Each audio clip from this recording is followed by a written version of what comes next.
ويسألونك عن المحيض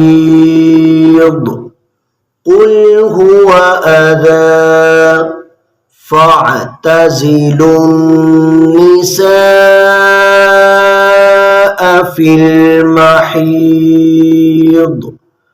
ولا تقربوهن حتى يطهرن فإذا تطهرن فأتوهن من حيث أمركم الله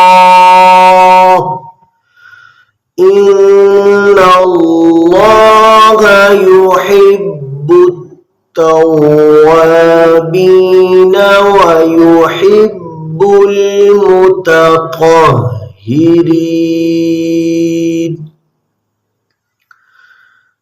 نساؤكم حرث لكم فأتوا حرثكم أنى شئتم وقدموا لأنفسكم واتقوا الله واعلموا أنكم ملاقوه وبشر المؤمنين.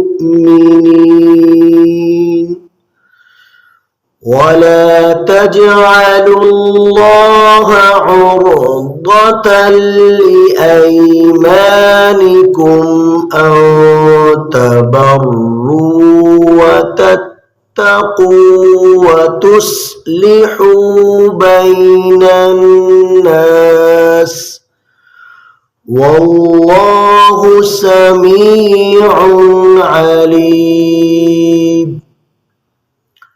لا يؤاخذكم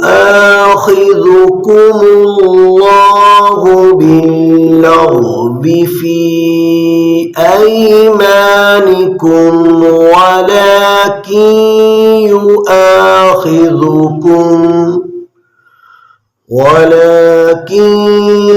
يؤاخذكم بما كسبت قلوبكم والله غفور حليم.